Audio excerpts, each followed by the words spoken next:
네, 생명의 삶 그 노트는 그 오늘로써 이제 우리가 마치고요. 그 12월이 시작된 내일서부터는 우리 큐티인 교재로 그 새벽을 깨우도록 하겠습니다. 여러분들 그 교재를 신청하신 분들은요, 잊지 마시고 교회에서 꼭 수령을 해 가시길 바라겠습니다.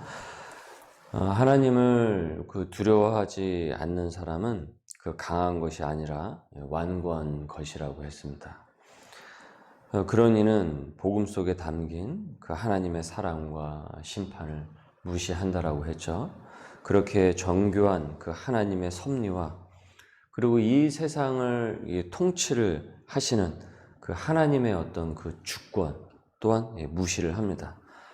하나님을 무시를 하니까, 그래서 하나님이 없다라고 생각을 하니까 그는 그의 주장대로, 그의 마음이 이끄는 대로 살게 되고, 더 나아가서 악화되면은 함부로 살게 됩니다. 하지만 진정 하나님을 알고 믿는 자들은 하나님이 어떤 분이신 줄을 압니다. 이 세상이 그저 인간에 의해서 운영이 되는 것이 아니라, 경영이 되는 것이 아니라, 인간의 그 인권에 의해서 굴러가는 것이 아니라, 그래서 또 자연이 뭐 알아서 이끌어가는 것이 아니라 하나님의 손길을 깨닫습니다. 이를 깨달으면은 내 실생활에서, 내 생활에서 살아계신 그 하나님을 체험을 합니다. 그래서 그냥 살지 않습니다. 하나님을 의식을 하면서 살아요. 하나님을 의식하면서 산다라는 것은 하나님과 동행을 한다라는 것입니다. 하나님과 동행한다고 하면서 살게 되면은 함부로 살 수 없고 유한하고 한정되어 있는 나의 생을 하나님 복음 안에서 알차게 살아가려고 부단히 애쓰게 됩니다. 그것이 결국은 소명의 삶으로 그 삶 가운데서 나타나게 되는 것입니다. 초등학교 그 도덕 시간에 담임 선생님이 예의 그 범절서부터 시작해서 기본적인 그 생활 윤리에 관한 것을 아이들에게 가르쳤어요.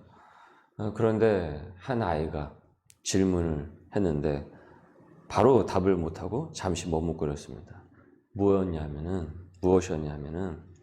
근데 선생님, 왜 그렇게 살아야 하는 거예요? 왜 그렇게 살아야 되는 거예요? 라는 질문이었대요. 이렇게 해야 한다. 뭐 저렇게 해야 한다. 우리는 이렇게 착하게 살아야 한다. 우리는 예의 범절이 있어야 된다. 그런데 아이는 왜 그렇게 살아야 되냐라는 거죠. 왜 그렇게. 아이 입장에서는 왜 그렇게 살아야 하는지 그 이유를 모르니까 그 순간에 천진난만하게 질문을 한 것 아니겠습니까? 그 니체가 그런 말 한 적이 있습니다. 인간으로 살면서 도덕적으로 윤리적으로 살고자 노력하는 사람에게는 그 신에 대한 인식이 있기 때문에 그렇더라고. 그 니체가 신을 부인한 그 철학자로 유명하잖아요. 그런데 그 사람도 알기는 알았던 거예요. 그 사람도. 아, 이것이 그 마음 가운데 하나님을 인식을 하고 인식을 하지 않는 사람들의 그 삶의 행태가 어떤 식으로 귀결이 되고 있는지 그는 그것을 깨달았던 거예요. 신에 대한 인식이 전혀 없는 사람은 그런 삶을 살려고 애쓰지 않는다라는 거죠. 왜냐하면 하나님이 없는데 굳이 뭐하러 그렇게 내가 그렇게 애쓰면서 살아야 될 이유를 발견하지 못하지 않겠습니까? 어디서 그 근거를 발견할 수가 있겠습니까? 아니 뭐 저기 물고기가 자라와서 인간이 됐다고 그걸 믿고 산다고 하는데 아니 뭐 어차피 뭐 그렇게 살다가 죽는 인생이라고 한다면 아니 굳이 골치 아프게 내가 무슨 윤리적으로 도덕적으로 살아야 되고 뭐 사람들에게 선행과 뭐 희생을 해야 될 이유를 거기서 얼마나 많은 근거를 발견할 수가 있겠어요? 그리스도인은 자신의 삶에 대해서 소명을 갖고 살아야 한다라고 했습니다. 또 그것이 우리 소명의 교회 사명이기도 하죠. 그런데 왜 우리는 그렇게 살아야 되는 것입니까, 여러분? 우리는 왜 그렇게 삽니까? 왜 우리는 단잠을 깨워서 이 이른 아침에 나와서 말씀을 묵상을 하고 기도로 시작을 하고 하나님께 찬양을 올려드리고 그리고 소명으로 하루를 시작하고자 하나님 앞에서 말씀의 인도를 받고자 이 시간에 주님 앞에 엎드리는 것입니까? 왜 시간을 내는 것입니까? 그리고 왜 불타는 금요일에 불같은 기도를 하는 것입니까? 간단합니다, 여러분. 하나님이 살아계시다고 믿기 때문에 그런 것이죠. 하나님께서 이 세상을 만들고 인간을 창조하신 그 시작점이 되신다라고 믿기 때문에 그렇게 하는 것입니다. 반대로 만일 하나님이 없다라고 생각을 한다면 굳이 우리가 그런 수고를 해야 할 이유가 없죠. 아니, 먹고 살기도 바쁜 세상에서 뭐 어떻게든 이기적으로 살아야죠. 어떻게든 남을 밀치고 밟고 살아야지. 뭐 사랑이니 뭐 소망이니 뭐 희생이니 이런 가치는 사실은 그거 뜬구름 잡는 얘기들 아니겠습니까? 쓸모없는 것 아니겠어요? 살아가는 데 있어서 거추장스러운 짐 아니겠냐라는 거죠. 여러분, 그래서 그런가요? 이 세상에는 악한 일들이 많이 벌어지고 있습니다. 악한 일들이 아주 많이 벌어지고 있습니다. 죄악된 모습들이 사람들을 통해서 끊임없이 재생산되고 있습니다. 여러분, 뉴스를 보십시오. 멀리는 우크라이나 전쟁서부터 시작을 해서 별의별 일들이 다 벌어지고 있습니다. 그리고 가까이 우리의 생활상으로 쭉 들어가 보면은 여러 가지 죄악된 모습들이 많이 보이죠, 여러분들.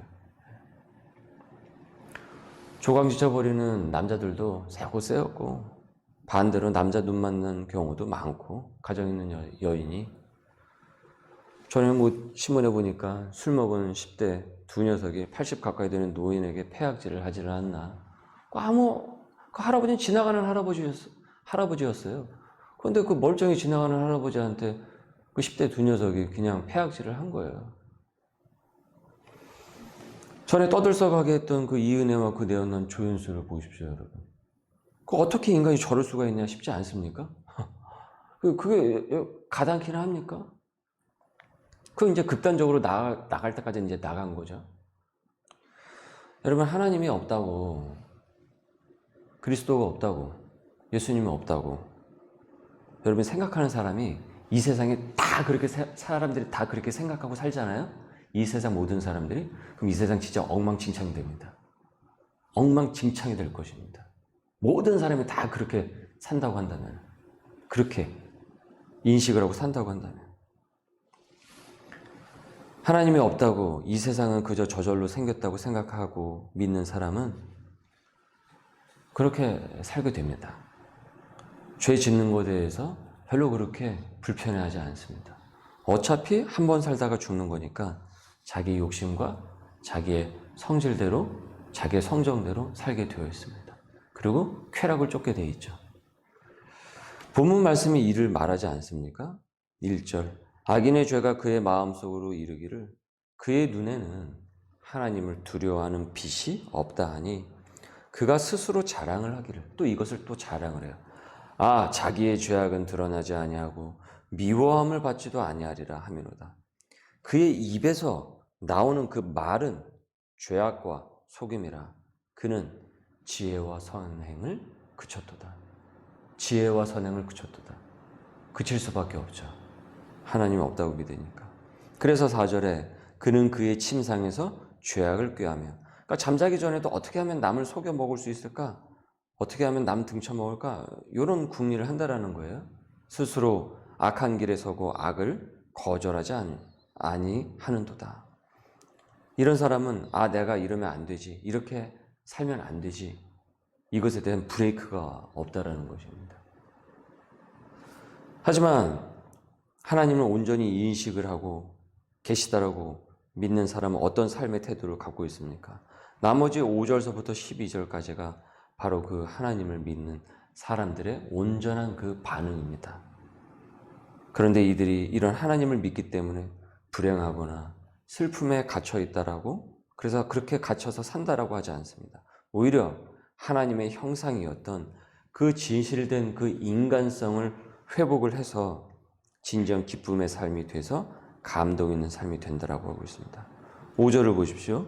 여호와여, 주의 인자심이 하늘에 있고 주의 진실하심이 공중에 사무쳤으며 주의 의는 하나님의 산들과 같고 주의 심판은 큰 바다와 같으니이다.